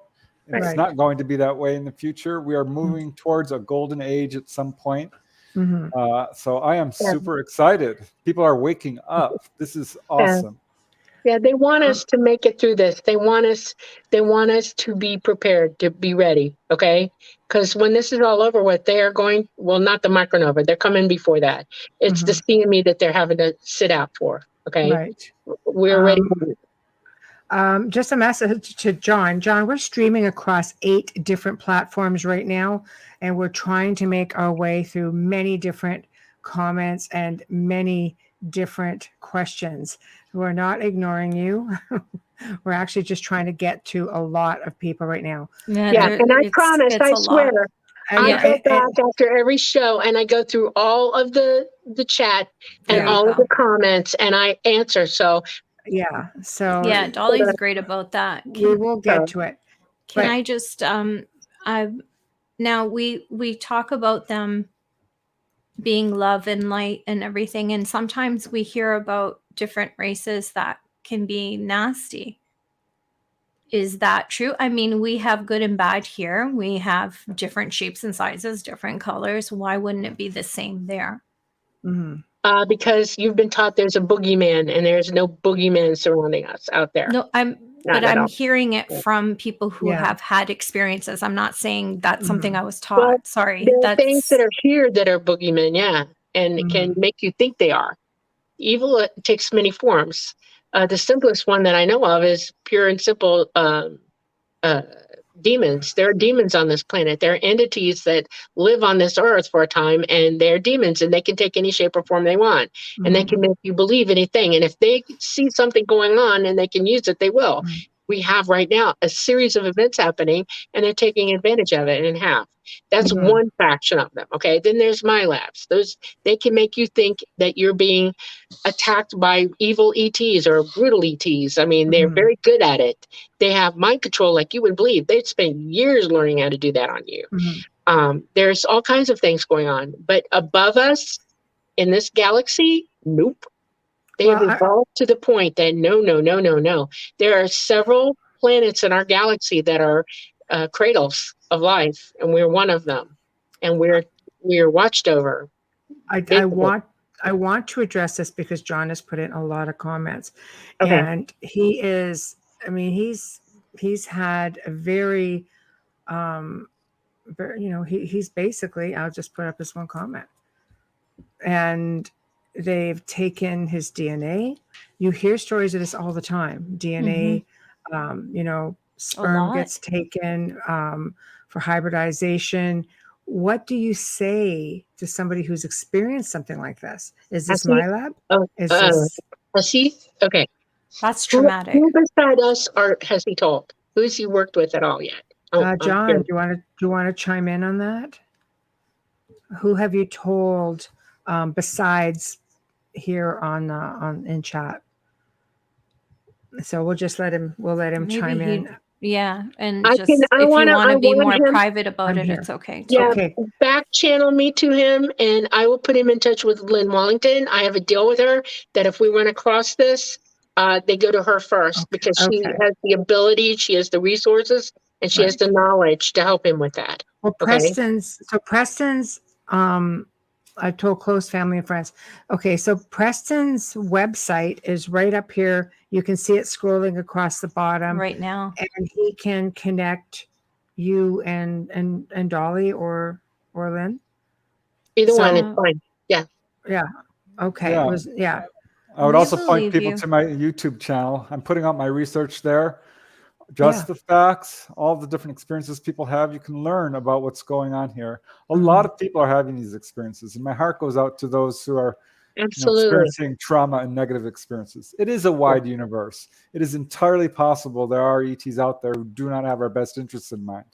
However, I'm going to make this point because it's important people understand. If ETs were here to take over and hurt us, they've been around for millennia. That hasn't happened. That is not their agenda. ETs who have the ability to travel between star systems are not going to come to little old Earth when there are many other planets. Here's an example. I interviewed a lady who was taken on board, had a horrible childhood with this, just hated it. They were kidnapping me against my will. And finally, she got over her fear, had fully conscious contact, and talked to a gray. He said, my name is Sen. She said, why have you been doing this to me? And they said, well, you agreed to be part of this project. You agreed to share your DNA with us. We have been having trouble reproducing. She said, are you planning on taking over our planet? He said, no. Your planet is far too crowded, polluted. There are many, many other planets out there. And she had this very long conversation. She felt much better. Right. San apologized. We never meant to cause you trauma. That was not our agenda. And I think this is part of the thing that John's trying to say. I think, he's like, this wasn't a nightmare. This wasn't like, this was real. This really happened. I think I'm getting the sense that somebody is, like, obviously goes, I'm like, here, I'll put some comments up. Yeah, I'm a highly educated guy. Sorry, Michelle. No, I'm putting it up for you. Sorry. Thank you. In my daily life, I'm highly logical and pragmatic. You're not the only one. This happened many years ago when I was studying to be a lawyer. Yeah, I agree. I do not think there's anything amiss with you mentally at all. Okay. I believe that you've had these experiences. I believe that you're experiencing this, period. What needs for you to happen is a resolution of who, what, where, when, and why. In other words, you need to be able to research just what exactly is going on, because I hear clearly that you don't know that. And that's the first order of business right here, is to help you reach the conclusions, the knowledge of what it is and why it is, who it is, where it is. Especially. Right. Yeah. There are people here that I know, Lynn Wellington is one of them, who is expert at this. And she's not only an ex, my labber, she's a counselor, a certified counselor. She can hypnotize. She can do all that stuff. She can actually help you in ways that I would suggest that you try to get help that way. She's not going to think that you're a mental case or anything. She's going to believe what you say and help you try to ferret it out and actually help you find evidence and things like that. Yeah, so definitely connect with Dolly or Preston and get the ball rolling on that. Yeah. You made a comment there that says, as crazy as it sounds, nothing here sounds crazy. No, not at all. Nothing here, not your experience, not anything we talk about. Lakeisha Joe Petaway says, I wonder how accurate the Book of Aliens that came from the guy in quotation marks it's funny in Russia is. She goes, yeah, if I wasn't a guy. It's okay. Yeah. So somebody out there. I don't know. I absolutely honestly can tell you that I have never seen it. I've talked to Preston about it. I know it exists. But I've never seen it. I would love to see it. I know who I've been in contact with. I know how many that I've seen, but I know that is infinitesimally small compared to how many there really are. So I would be curious to see the book. It would. Yeah, I've done a bit of research on it as well. It's definitely out there. I think you can actually buy, the rewritten modern version of the book on Amazon. And appreciate responses. Yeah, it takes us a while. We're on 8 different platforms at the same time. We're trying to get everyone in there. So happy to help. And if you're having a hard time connecting with anyone, just email us at theouterrealmcontact@gmail.com and we will put you in touch directly. Now I have one important question of John. Yes. Does John meditate? Does he know how? John, that one's for you. This is a real experience, and it infuriates me when people say, oh, it's psychological. These ETs aren't real. Yeah. People are missing from their homes. This is 100% a real experience. The evidence for it is overwhelming. Right. So people need to know you're not crazy. I can't tell you how many experiencers have told me, I've never told anyone. People think I'm crazy. No. This has happened to a lot of people.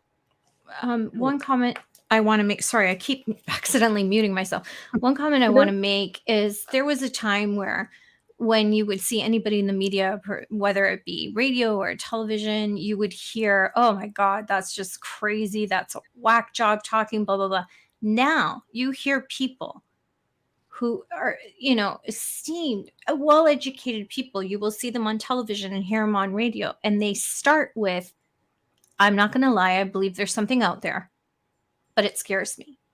So at least we have that much moving forward, because we are a little bit further ahead.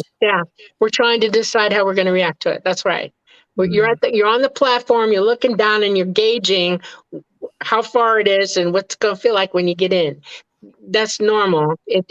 You shouldn't think that you're wrong for thinking that way. You are right. That is self-preservation, and we all have it. It's important, and don't lose that. But take the next step. Research what's going on. Look at it critically. Open your eyes. Use every method that you can discern the truth by, whether it's put cameras on your doors or leave your lights on or have somebody take turns sleeping at night, keep people up. Do stuff like that. Make way for that. Read about it. Read science journals. Learn about how the real world exists and how nature exists. Learn how to use your camera properly. Learn what camera shooting is, how your lens is and your camera's gonna see things not the same as your own eyes. Learn to distance things. Become a good observer, a trained observer, so that you can help yourself. Don't live in the dark. Open your eyes, lighten it up, and go for it. That alleviates fear. Movement always reduces your fear. Okay. If you take the first step, you're moving and you're walking through it. Everything else will take care of itself. But you make a plan for yourself to just move through it and breathe. Okay. Meditate. Keep going. Nothing is going to hurt you. If ETs have never hurt anybody, they've only healed people. The only people that hurt people are on this planet. Okay. If you can put a Ring camera on your door because you're looking for burglars, you can put one on your door to prove whether ET's coming and dinging your house. They can be photographed. That's a fact. Right up until the power goes out, and then that's a big clue. If your whole house power goes out and you look at your power breakdown and your bill shows a big dead space, wonder what happened. If the power company can't explain it, you might have had a UFO over your house. Okay, these are cognitive ways of discernment so that you can alleviate yourself of everything that it's not and prove what it is. Deduce, deduct, find out, talk about it, ask your neighbors, did you see something in the neighborhood weird? Open a dialogue with everybody around you. The more we hide, the more we don't talk, the more we hold up and close it up, fear will fester in us faster than anything else. Doubt, all of it. Paranoia, the whole thing. Remember, Dolly's a fully conscious contactee, and I've talked to others, and they are saying the same things. But when you are not, when you are having missing time, what happens is what you remember is the trauma. This is what comes to the forefront, what you have to deal with. So that initial stages are very hard and can cause you to take a negative viewpoint of this. Right. And I understand that. My heart goes out to people. This is not easy for some people. And it's not fun in the beginning, especially. But if you can move past your fear, I promise you will see that they're not here to hurt you. Right. I have studied this intensely. When someone is taken on board a craft, the single most common thing is being physically examined. And that is the hardest part. This is the most traumatic. People see a needle and they're like, they hate it. Hell yeah. Good. Hell to the yes. Not a fan. Right. But you are not going to get accounts of sadism or torture or anything like this. That is not their agenda at all. They want you to move past fear so they can take you off that table and say, look. So why examine you then? Okay, there's a reason for that. It's an absolute reason. Okay. I was going to say, that's not me. Thank you. Adam's family's Michelle. Thank you. Yes, it's my children who all freaking know I have a radio show Wednesdays and Thursday nights. Okay, I love it. We're under heavy, tons of heavy gamma radiation, okay? Our own U.S. government needed to prove it to themselves, and they did it with a couple astronauts, okay? They know that we're taking heavy gamma, and they proved why it's dangerous. We have 2 astronauts, they're identical twin brothers. One went up and stayed up for over a year, came down. Their DNA did no longer match. It was the brother who was in space. It degraded it. We know that gamma radiation derases our DNA. Why do you think there's so much more cancer? Why do you think there's so much more autism, breathing problems, autoimmune disorders? You name it. The list is endless. Why do you think that's happening to us? It's because of gamma radiation, and the governments know it. And they don't tell the truth. ET has been helping us by holding us up genetically. They're checking your DNA to make sure they don't need to do an adjustment to you to keep you going. Period. That's why you're examined. That's why you're watched. That's why whole families are watched, because some are more prone to things than others. Okay, that's one of the pratfalls of this. Okay, they are taking care of us, not the other way around. They are not harming us. They're not doing you disservices. They're helping us breed. And I want to tell you something else. We are becoming sterile as a race. It's not a joke. And they've been bolstering us up that way. You don't know this. I don't know how old everybody is in this room, but there was a huge thing in the late 60s, early 70s, when they realized that men were becoming sterile. And they couldn't understand why, that their sperm counts were dropping to nothing. Okay. Betty Andreasen talked about this. This is exactly what the ETs told her. Quasica, a gray alien, said, you are on the road to becoming sterile. Quasica told Betty Andreasen, love is the answer for humankind. That's a direct quote from a gray. Yeah. Does that sound bad? No. Right. No. I'll tell you something else. Okay, go ahead. Yeah, she's one of the people who's kind of woken up to this. She recently passed.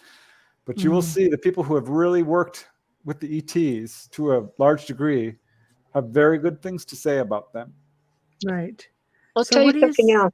If you have no joy in your life, if you have fear in your life, if you have constant worry about things, anxiety, your body is not going to heal itself very well. Get it? Right. Okay. Right. Go ahead. So I think it's just a matter of, when you have somebody like John, is it a matter of reframing it? Yes, it was a terrible experience. And hey, yeah, I would have liked to have been asked, but maybe he was not allowed to. Maybe it's because they've wiped his memory. Maybe he said yes at one point, big old question mark to it. Or, is it for the greater good? Or this is a controversial part of the whole contact experience, right? Because we are compartmentalized in our consciousness, and we will agree to things that we are not aware of. Yes, and I want to tell you something that it also goes back to how we treat one another here. Okay, I'm going to open up and say something that I never thought I'd reveal to anybody. Okay, John, listen to me. You're hearing a person who has been through unbelievable, untold, foul things in her life, but not by ET, by my human compatriots, people who I trusted, have taken advantage of me, have tried to kill me, have harmed me, made me. I can't even tell you how bad it is. One of them was where I was poisoned, and hopefully they thought I would die. They didn't bank on the fact that I am one tough chick, okay? And I did not allow that evil to come down on me. I didn't cry about it, didn't think about it. All I knew is that I was going to outlive him, okay? That I was going to stand up and crow. No, not happening, not to me. E.T. would never do that to you, okay? And if they did, trust me, everybody in the ET community would have been going, that's not going to happen. That's not who they are. I've never, not once, experienced any evil thought or deed by them, ever, not once. Okay? So I know that I'm pretty positive that he's been my lab. That's my opinion, but he needs to ferret it out for himself. But his attitude, he needs to find a way to hold himself up, to find the strength in himself. And he has it. It's there. Because he's bitching now. If you can bitch, you can fight. It's right. That's it. Fight for it. Go for it. Fight back. Yeah. Okay. I agree. It's good to go public. And I've had friends say that to me too. Go public. Yes. All the time. So we're coming obviously to the end of the show. Already, dang it. We have to do like a part 2 or something. I say yes, darn it, we'll do it. And so this is the part where Preston promote. Where do you find the book, website, what you got coming up? Dolly, same. Let's do it. Thanks, Michelle. I appreciate that. Yeah, the book's called Symmetry, a true UFO adventure. I have a website. Just punch my name. It should take you there. Yeah, it's right here. Scrolling across the stream too. And I'm on YouTube. I'm all over social media. The book's available on Amazon. You can order it through bookstores. It's an important subject. I really appreciate you having us on. I know Dolly has a YouTube channel. She's put out a lot of her videos that she's taken. She's got proof. It's not just her telling a story. She's got medical proof, corroborative witnesses. photographic evidence. You need to promote your Friday video. My what? Are you talking to Your me? Friday video, yeah. Are you talking to me? Oh, are you talking to yeah, we're putting out Dolly's photographic evidence in a video because it's important that people realize that there is evidence to support not only her story, but everyone has a certain amount of evidence that I've talked to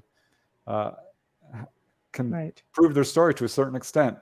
And when I started talking to Dolly, I'm like, do you have any photographs? And she's like, well, I keep trying to, but they won't let me. And I'm like, yeah, I've heard that a million times. And she talked to the ETs and she's like, listen, a photograph would be nice. And I said, fine.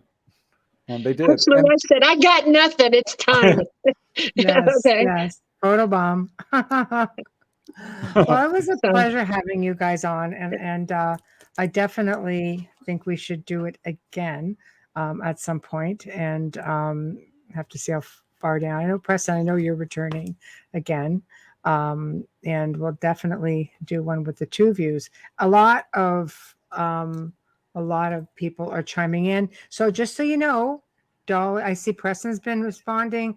Dolly will and always does go back into the chats and answers questions directly. So if we weren't able to get to you guys tonight or weren't able to put in all the comments, again, 8 streams, sometimes it's a little bit harder to keep up with everything. So just watch for that. And then you get to interact yourself and contact the two of them on your own. And if you have stories to share, that's the best way to do it. Preston's always looking for stories. He's always writing books, always researching. So bear that in mind. Don't be shy. Don't be shy. Yeah, I'm also on Facebook. I mean, I'm Dolly Safran no matter what. So, you can look for me that way. Okay. There you go. Not the most common name, so be nice and easy. So, so guys, thank you for joining us, and I'll be in touch. All right. All right, guys. Thank you. Good night. So that was just awesome. Wow, it's hard to believe the time went by so quickly, but thank you to everybody who tuned in. Thank you to everybody in chat. So sorry we could not get to everyone. I'm sorry. We do try, but we also like to make sure that the guests get everything out there that they want to guess. And at this point that they want to talk about, and it looks like we'll have to do it again. But a big thank you to Preston Dennett and Dolly Safran for tuning in. Big thank you to Folgers Coffee for standing by us and continuing their support of sponsorship. Also, big thank you to Justin Snicker, Dr. Snick, for his sponsorship. If you enjoy whichever platform you are listening to the show on, please subscribe or give it a like. We really do need and appreciate your support. Keep an eye open now for the podcast awards. You're going to start seeing a lot of things coming up, and go in and vote. Go in and vote. We did really good last year, and everyone on the network did actually. So please go in and have a look-see, and keep your eye open for all the little videos that we're going to put up. If you would like to contact us directly, the Outer Realm Contact at gmail.com. Again, the Outer Realm Contact at gmail.com. Tomorrow night, this is going to be really awesome for the very first time. And again, I really hope I'm saying this properly. I'm going to say Michael Clerk. It could be Mikhail. I don't know. I really hope that I'm saying it properly. But he's going to discuss how you can harness the power of your unconscious through dream incubation. Sounds complicated, but fascinating. It's an age-old technique that teaches you to access hidden wisdom that can be used for personal development. What? That's craziness, but it sounds like fascinating. So make sure you tune in. Same time, same place, same station. Good night.